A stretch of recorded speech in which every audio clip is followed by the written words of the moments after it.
Frères et sœurs, le dimanche des Rameaux est un jour pour dire merci à Dieu, pour rendre gloire à Dieu.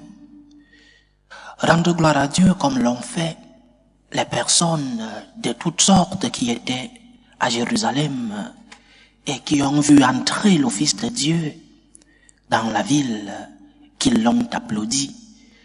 Lorsque notre Seigneur est entré à Jérusalem, bien qu'il soit rapidement passé du Hosanna au Fils de David à crucifie-le, seulement 6 jours se sont écoulés entre ces deux proclamations, mais qui sont contraires, une élévation, un applaudissement et un crucifie-le.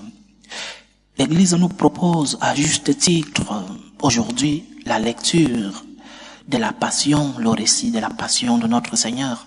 Elle la propose aussi le jour du Vendredi Saint. Il n'est pas possible de méditer, de parler sur tout ce qu'il faut dire de ce récit de la Passion de notre Seigneur, mais il y a au moins 2 choses que j'aimerais très rapidement nous faire méditer aujourd'hui. La première vient précisément de ce changement entre le Hosanna au Fils de David, Hosanna au plus haut des cieux, et crucifie-le en quelques jours. Pose-toi la question, posons-nous la question personnelle et individuelle, mais question collective. Sommes-nous comme cela? Sommes-nous si changeants dans notre relation avec Dieu? Sommes-nous aujourd'hui chauds et demain si froids? Aujourd'hui si proches et demain si éloignés? Sommes-nous les amis du Christ de tous les temps, de tous les moments? Ou alors nous ne sommes des amis du Christ que lorsque ça nous arrange, lorsque tout va bien, lorsque il nous semble dans notre vie que le Seigneur nous porte entre ses mains comme un bébé, lorsque le Seigneur nous remplit de ses grâces, nous sommes ses amis. Lorsque tout va bien, sommes-nous avec Jésus? Lorsque nous comprenons et lorsque nous ne comprenons pas, ou alors nous ne sommes avec lui que lorsque nous voulons, nous cherchons un intérêt. Tant que le Seigneur est à la mode, tant que le Christ est à la mode, tant que les hommes nous applaudissent, tant que la majorité sort des rues pour crier Hosanna au plus haut des cieux, mais lorsque la majorité s'éloigne, lorsque la majorité se détourne, que faisons-nous? Allons-nous suivre ce que dit la majorité aujourd'hui avec le concept de démocratie? Une démocratie, je l'appelle une démocratie pervertie. Avec le contexte de démocratie, c'est la majorité qui est vraie, c'est la majorité qui dit la vérité. Pose-toi la question. Es-tu capable d'accepter d'être minoritaire pour défendre le Christ? Allons-nous suivre le Christ seulement lorsque c'est la majorité qui crie Hosanna au plus haut des cieux? Ou alors nous sommes disposés à être avec le Christ, même dans les moments du crucifix, en criant toujours Hosanna au plus haut des cieux, même si le Christ est crucifié? Question d'examen de conscience. Suis-je un ami de tous les temps? Et je crois que la réponse, chers frères et sœurs, doit être je suis avec toi, Seigneur. Pour le meilleur et pour le pire, comme disent les époux ce jour-là. Pour le meilleur et pour le pire.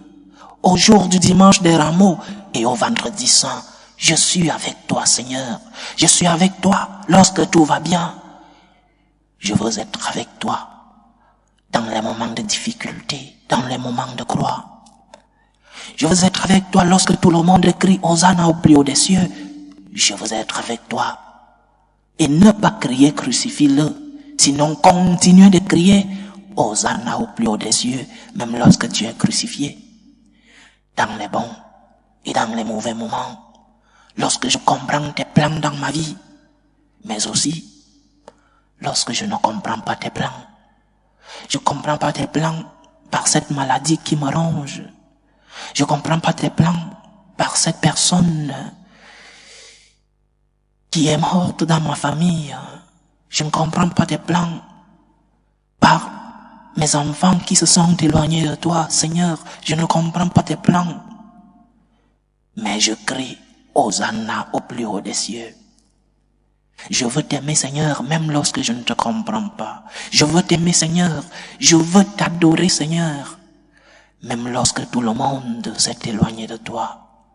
C'est la première méditation que nous devons faire un jour comme celui-ci, dimanche des Rameaux, l'entrée triomphale de notre Seigneur dans la ville de Jérusalem. Hosanna au plus haut des cieux. Mais ne restons pas là. Pose-toi la question. Peux-tu être avec le Seigneur aussi le jour du crucifix-le? Peux-tu être avec le Seigneur aussi lorsque tu ne comprends pas ses plans? Laisse-toi surprendre par Dieu. Laisse que le Seigneur te surprenne. Laisse que le Seigneur te surprenne dans les bons moments. Mais aussi accepte la surprise du Seigneur dans les mauvais moments. Parce que les mauvais moments sont des moments de croix. La croix qui nous amène à la résurrection. Il n'y a pas de résurrection, il n'y a pas de gloire sans passer par la croix. Le diable nous vend une mauvaise gloire, une fausse gloire. Chers frères et sœurs, il n'y a pas de gloire sans passion, sans mort. Il n'y a pas de gloire sans souffrance. Accepte ta souffrance. Accepte et offre ta souffrance. Crie Hosanna au plus haut des cieux, même lorsque tu portes ta croix. C'est en cela que le Seigneur te colmera. C'est en cela que le Seigneur remplira la vie de la gloire de la résurrection. Tu vis un moment de croix, tu vis un moment de souffrance, tu vis un moment de douleur. Hosanna au plus haut des cieux. Dis au Seigneur, même dans ces moments de souffrance, Hosanna au plus haut des cieux. Parce que le Seigneur passe par la douleur pour te purifier. Parce que le Seigneur peut passer par la douleur. Il accepte que tu passes par la douleur pour te sanctifier, pour te purifier et pour te donner la gloire. Hosanna au plus haut des cieux, dans les bons moments, dans les moments de gloire, mais aussi et surtout, Hosanna au plus haut des cieux, dans les moments de gloire. Le deuxième enseignement, la deuxième réflexion porte sur le fond de ce qui se passe dans ce drame, dans cette tragédie qui s'est bien terminée. Elle est terminée le jour de la résurrection de notre Seigneur, le jour de Pâques. Jésus va donner sa vie pour notre salut. Il le sait. Il l'a annoncé. Il l'a dit à ses apôtres. Il est conscient de ce qu'il va faire. Et il veut le faire. Mais quand l'heure arrive, il est vrai Dieu, mais aussi les vrais hommes. Quand l'heure arrive, il a peur comme vrai homme, comme chacun d'entre nous. Lorsque s'annonce le moment de la souffrance, nous avons tous peur. L'autre Seigneur a eu peur. Il a transpiré du sang. Il a eu peur de la mort. Il a eu peur et il a demandé de l'aide. Il a demandé de l'aide à ses amis. Il a demandé de l'aide à son Père. Père, s'il est possible que cette coupe passe loin de moi. Il a eu peur. Alors, que la peur ne nous fasse pas ne pas lever les yeux vers le Seigneur. Que la peur de la douleur, que la peur de la souffrance ne te fasse pas ne pas lever les yeux vers le Seigneur.